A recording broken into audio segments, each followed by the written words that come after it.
Halo, assalamualaikum warahmatullahi wabarakatuh. Nah, di video kali ini saya bakal menjelajah wilayah daerah persawahan di daerah saya lagi. Dan di daerah sini saya mendapat laporan terdapat ular-ular kobra melintas di antara persawahan sini. Dan kadang orang daerah sini kalau udah musim-musim panen seperti ini sering kelihatan ular-ular kobra itu. Kali ini saya bakal menjelajah. Mungkin kita bisa menemukan beberapa spesies ular yang kita cari, terutama jenis ular kobra itu. Kalau untuk kobra kita akan rescue dan amankan.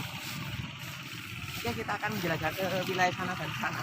Di sana juga persawahannya udah digarap atau disingkal atau udah dibajak lah.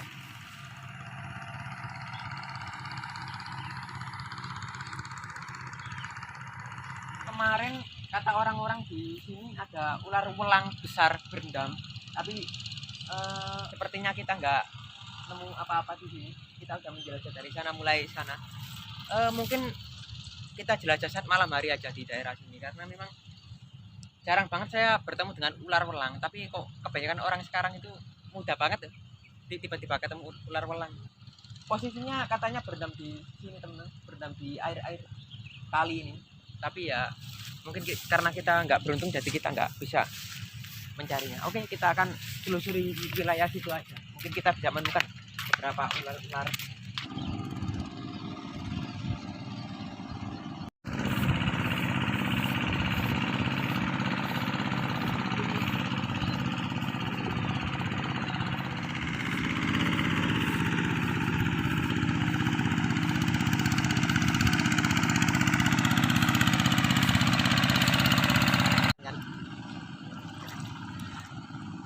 Saat berjalan-jalan di daerah sini saya dikejutkan dengan ini teman-teman, tiba-tiba kepalanya nyongol di sini. Oke, kita akan taruh aja di sini. Kayaknya dia habis makan kodok ini, dalnya perutnya agak gembung. Warnanya cantik banget. Kita sedang membersihkan kulitnya karena kulitnya terdapat banyak banget lumpur-lumpur. Nah, kena. Iya.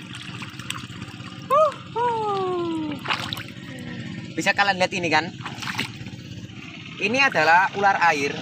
Ini yang biasa disebut dengan nama water tiger atau ular badotan tutul kalau di daerah saya. Dan kalau kebanyakan orang menyebut ular ini itu ular macan air. Nah, nama latin dari ular ini adalah Caenorhabis melanjostus. Sebenarnya ini sendiri masuk ke varian Caenorhabis melanjostus teman-teman. Dulu waktu saya pertama kali kenal ular ini, saya kira itu yang melanjostus itu yang strip, yang garis-garis. Ternyata yang tutul ini juga masuk ke varian melanjostus. Karena menurut beberapa sumber yang saya baca, Caenorhabis piscator itu hanya terdapat di India dan beberapa wilayah di Asia Selatan. Sementara kalau wilayah Indonesia, tepatnya di Asia Tenggara, itu kebanyakan mereka itu berjenis Caenorhabis melanjostus. Tapi nggak menutup kemungkinan di sini juga ada teman-teman, karena di daerah Sumatera sana menyebutkan bahwa di sana pernah ditemukan Caenorhabis piscator. Yang membedakan antara Caenorhabis piscator dan melanjostus itu terdapat pada bagian sisi ventral atau sisi bawah ini. Pada melanjostus mereka itu memiliki strip atau garis hitam di bawah bawah sisi ventral ini, mesti ada garis hitamnya. Kalau pada Caenorhabis piscator mereka itu nggak punya. Dan kalau Caenorhabis melanjostus itu ya mereka itu memiliki varian warna yang cukup beragam teman-teman. Yang kita temukan kali ini tuh varian warna kuning. Kalau yang paling umum saya temukan itu mereka itu memiliki varian warna coklat. Ada juga yang mereka itu memiliki varian warna agak kemerahan. Jadi ini sendiri tergantung dari makanan ataupun tempat tinggal mereka, karena memang spesies melanjostus ini kadang-kadang mereka itu memiliki warna yang berbeda-beda. Itu dipengaruhi dari pigmen warna dari makanan. Jadi apa yang dia makan kadang berpengaruh ke warnanya, atau dari kontur tanah juga, atau dari lokality juga bisa jadi. Oke, kita akan masuk ke penjelasan inti dari spesies ini, Caenorhabis melanjostus. Ular ini sendiri merupakan jenis ular yang tidak berbisa dan tidak berbahaya untuk manusia. Habitat mereka biasanya berada di antara tambak, sawah, dan juga kebun-kebun, ladang, dan kadang juga bisa ditemukan di dekat pemukiman. Aktivitas mereka siang hari, kadang juga bisa ditemukan di malam hari, gak menentu. Karena jenis ular ini sendiri mereka itu aktif siang dan malam hari. Untuk di daerah saya, ular ini sendiri mampu mencapai panjang 1 meter.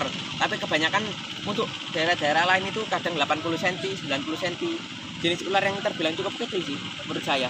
Ular ini masuk ke dalam famili Colubridae atau ular-ular ramping pada umumnya yang biasa menghuni di daerah persawahan. Dan memang di daerah sini sendiri dekat banget dengan pemukiman penduduk. Oke, tipe giginya Aglipa atau taring besar.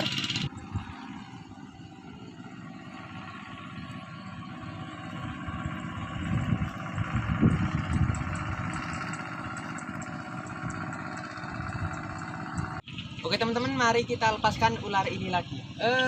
Kembali saya tekankan ya, jadi spesies ini tuh bukan berasal dari spesies Kenocropis piscator, melainkan Kenocropis melanjostus. Ini cuma varian yang tutul-tutul aja. Sebenarnya Kenocropis melanjostus di Indonesia ini banyak varian banget. Dan yang sering kita temui ya varian tutul ini dan varian strip atau garis itu. Nah, kita lepaskan ular ini di sini aja karena ular ini memang nggak berbisa dan nggak berbahaya. Dan kalau di persawahan ini dia itu berfungsi sebagai pengontrol populasi katak dan juga ikan-ikan kecil. Dan juga persawahan ini sendiri meskipun dekat dengan pemukiman penduduk, tapi ya habitatnya cukup alami lah untuk ular ini. Oke, kita akan lepaskan ini Kenocropis melanjostus atau ular macan air, ular badotan tutul. Kita lepaskan aja. Ular ini sebenarnya semi akuatik teman-teman. Jadi ular ini tuh kadang menghabiskan waktunya di darat, kadang juga di air. Dan teman-teman saya itu pernah nemu ular ini tuh nangkring di atas pepohonan. Ini dia ularnya, dia udah masuk ke dalam rerumputan tinggi. Ini di padi-padi. Oke, jadi itu saja untuk video kali ini. Mohon maaf durasinya agak sedikit ya. Dan kita juga nemu ular ini juga kebetulan target kita itu sebenarnya ular-ular kobra yang agak meresahkan di daerah sini. Oke, itu saja untuk video kali ini. Jangan lupa like dan subscribe. Wassalamualaikum warahmatullahi wabarakatuh.